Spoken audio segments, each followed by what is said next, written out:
Welcome to WNL Sports Weekly. I'm Jeremy Franklin. This week we'll speak with men's swimming captain Alex Cram, men's basketball player Andy Kleinlein, and wrestler Matt Kaminer. But first, a quick look back at the weekend in Washington and Lee athletics. Baseball opened up the year with the doubleheader sweep of Marymount up in Washington, D.C., beating the Saints 11-8 and 3-1. Riding finished 7th at the Randolph-Lynchburg Invitational and then tied for first at Sweetbriar. At Ursinus Colden Invitational in track and field, Max Strahler won the 3,000 meters while the women's team set 8 career bests. Back in Lexington, wrestling dropped Centennial Conference matches to NYU and Stevens. Women's basketball lost 65-59 on the road against Lynchburg, while men's basketball took number 5 Randolph-Bank into overtime before falling 82-77 at the Warner Center. I'm joined now by Andy Kleinlein, sophomore basketball player from Chesterfield, Missouri. Andy, welcome to the show. Thanks for having me. Washington and Lee had a tough start to the season. The Generals took a 7-game losing streak into fall term exams and the holidays, but you bounced back, stayed competitive in the ODAC. You took Macon to overtime. You've beaten teams like Eastern Mennonite and Hampton-Sydney. How much have the Generals improved over the course of the season? We've improved a lot. It actually was pretty good timing. After our 7-game losing streak, it was winter break, so we kind of got that time to evaluate how we are as a team and how we need to improve. And ever since then, we just sort of refocused, got back to the basics, and figured if we play hard, then everything else will flow from that. And we've just tried to focus every day on playing hard and coming focused. All 5 of WNL's ODAC victories have come in the Warner Center, but 3 of your 4 final games are on the road. What do the Generals need to do to pick up some wins away from home?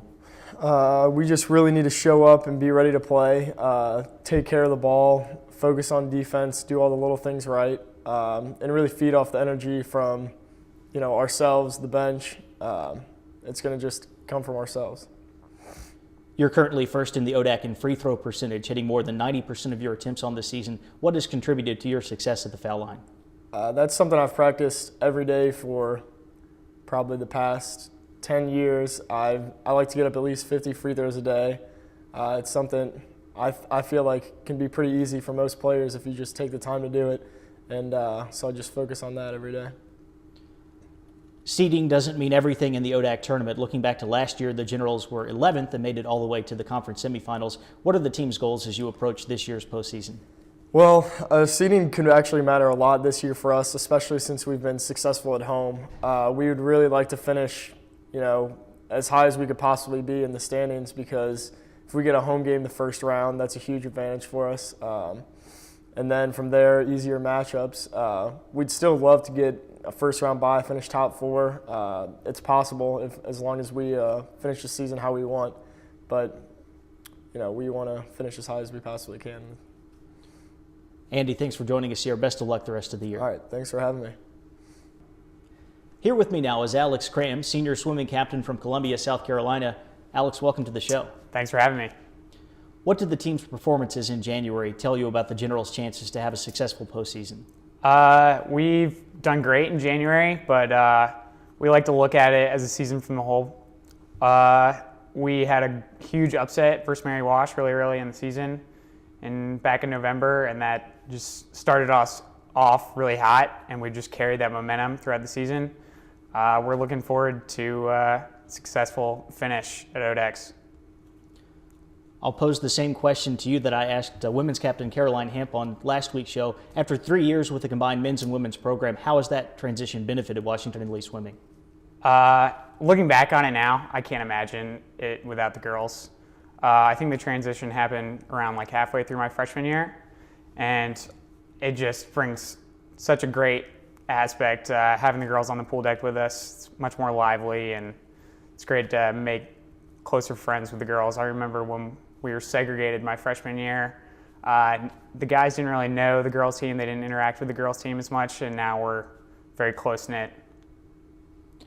There are 22 underclassmen on the Generals' 27-man roster. How much improvement have you seen from the first years and sophomores in particular since October? Oh, man. Huge improvement.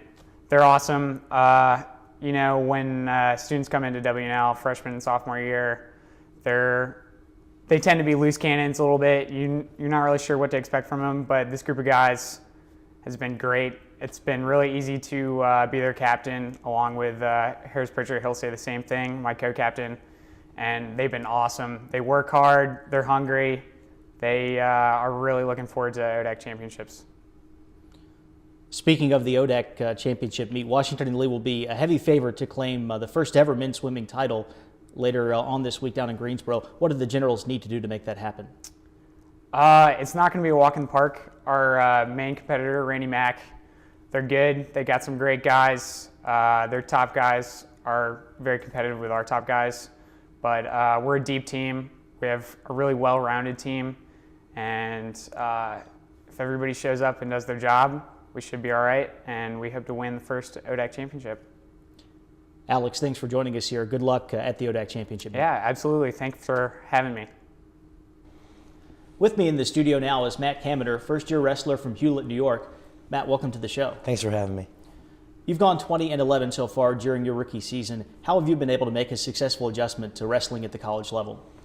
I think that the most important aspect of transferring to college wrestling out of high school is having a competitive room and guys that are pushing you every day. I think the guys that I'm working with, Evan Keefe, Ron Tassoni, Bennett Lewis, and Sal Diaz are all in practice forcing me to push myself physically and adjust my wrestling and think on my feet. And now when I'm getting into those tough matches and tournaments and dual meets, I'm used to that position and I'm not unfamiliar with those tough scenarios.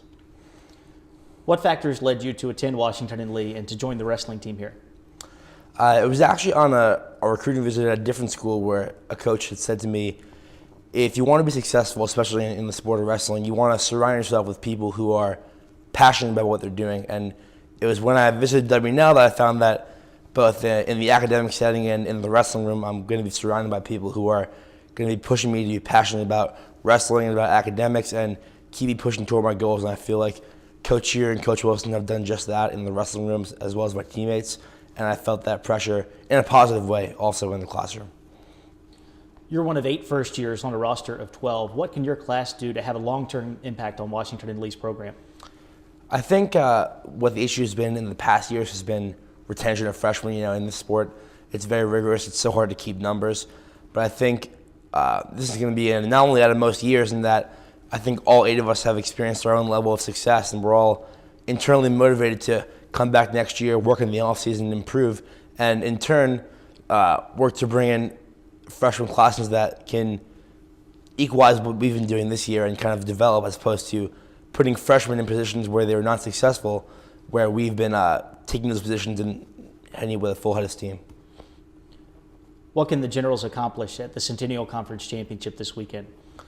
I think despite some of our injuries, we can do extremely well. I think our starters can all place. I think as far as myself, I'm going in expecting to win. I know Ron and Bennett and most of our starters are expecting to go in and do extremely well. And we're definitely a tournament team that all 7 guys will be entering, which is less than the usual 10, are expecting to go in and really make some noise. Matt, thanks for joining us here. Best of luck at the conference meet. Thank you. It's time now for a look at the upcoming weekend. Men's and women's swimming will compete in the ODAC Championship meet, which runs from Friday through Sunday in Greensboro. Men's lacrosse kicks off its 2015 schedule on Friday against Christopher Newport, while the women's team opens up against the Captains on the road on Saturday.